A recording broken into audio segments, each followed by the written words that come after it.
5 and Minnesota in lane 6. Got my eye on Minnesota for this race. They were a heat winner yesterday, had a really nice row. So yeah, a little bit more intimate of a race, I'd say. Just less boats, less chaos at the start line, but then also just a little bit less boats to focus on as they make their way down the course. So really only focusing on 2 other boats. Easier and harder in some ways.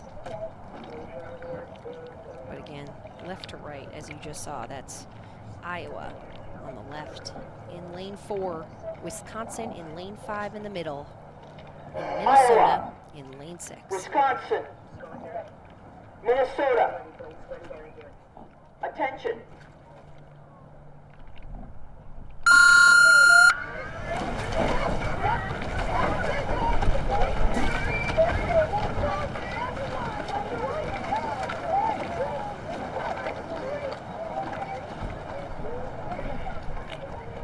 Again, like our Olympic champion over here, Lauren, she knew to watch Minnesota over in lane 6. They had a really nice start here. They won their heat yesterday. And they are out in the lead already, almost by a full boat length over both Wisconsin and Iowa.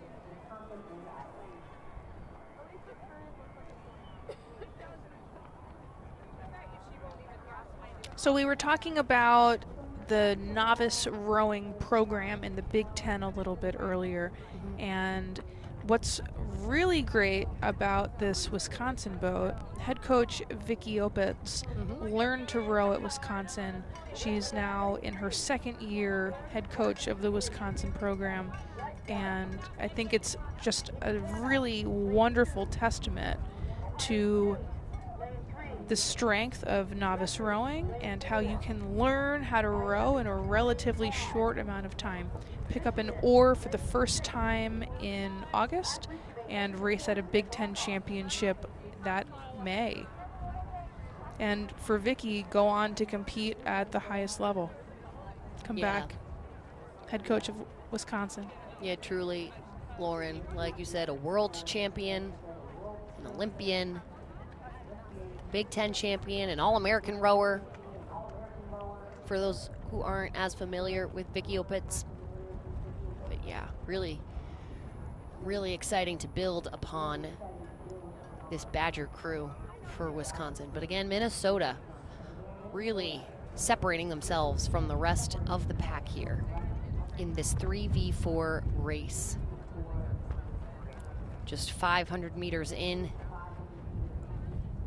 but looking really strong. And again, we really have to commend these coxswains for the course that they are steering. You can see that it almost looks like the boat looks diagonal when you're going down the water, but it's not. They're correcting in the right way, over-correcting for that crosswind that's then blowing the boat the opposite way. So it makes the course that this boat takes the straightest possible course down this buoyed lane. Yeah, these coxswains have a big job. They're tasked with steering the boat, which, as Caroline mentioned, is much more challenging if there's any kind of wind or wind gusts. They're tasked with calling the race plan, which the athletes are very familiar with. They might have to make adjustments to the race plan if their competitors are calling their sprint early, or if there are really unexpected results throughout the race. And the coxswains are also in charge of safety and making sure that the athletes are really, really safe at all times. Minnesota, 2 boat lengths of open water up over Wisconsin, who's in 2nd place, sitting a boat length up with open water over Iowa. And again, just commending these coxswains, because can we just talk about the fact that they are constantly multitasking. They're listening to other coxswains, they're steering their own crew, they're coaching their own crew. It's really impressive to me how much they're able to handle at one time. I remember my coxswain in college, she was able to count us in a power 10 or 20, whatever we were taking, counting our move out loud, but while also counting the strokes of the other crew next to us to see if we were overstroking or understroking them. That was beyond impressive. Here we have third place, Iowa.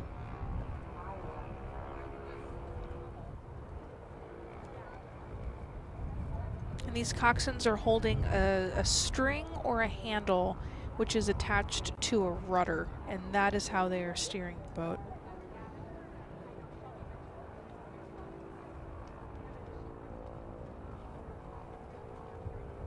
And there we have a great look at our coxswain from Iowa. Really, truly, you have to be so tiny because you are wedged into the front of this boat. You're like laying almost flat. And it's crazy too because you're so close to the rower's back. But great job by Iowa. And this race coming into the final stretch of it, 750 meters. This is a great view here on the broadcast of just how much these boats have separated themselves apart. That's Minnesota out in front to the right of your screen, Wisconsin in the middle, and then Iowa in third place to the left of your screen here. But again, look at how much Minnesota has on the rest of this field. That's at least 3 boat lengths, maybe 4 over Wisconsin, who's in second place. 4 boat lengths of open water. This Minnesota crew doing a really nice job. They won one of their heats yesterday, and it's hard for me to imagine a different outcome in this race. Coach Mark Rothstein spoke of the Minnesota program earlier today, giving head coach Alicia Strodel a lot of credit for building this program up, and he really recommended keeping an eye on Minnesota as a program to watch as they gain speed. Yeah, Coach Strodel, been there 6 or 7 years now, doing a nice job with the Gophers. And here we go, Minnesota will be the first crew to reach the red buoys, marking 300 meters, and time to really, if you're not sprinting already, turn it on and finish strong here. As you can see, those buoys just turning red next to the boat. A great job by Minnesota, who got ahead early in this race and kept building on it. Really hard to do, but kept going, kept building, kept increasing their lead. Really great job there. And it's Minnesota coming into the final stretch of this 3v4 flight, closing out the 3v4 boat class of this weekend. Very nice job, Minnesota, flying through these last few strokes here as they cross the finish line in first place of their third flight of the 3v4. Minnesota doing a very nice job in this flight, absolutely dominated this field. Yeah, entirely, start to finish. Really great job. Then we have Wisconsin with their final few strokes here. Last 10 strokes from this boat as they come in and cross the finish line in second place. That's Minnesota.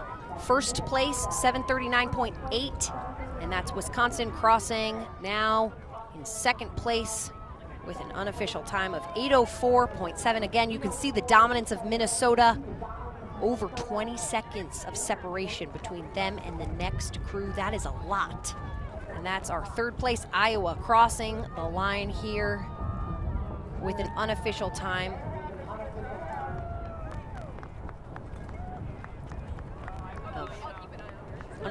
for Iowa, 8:24.8. So again, around 20 seconds separating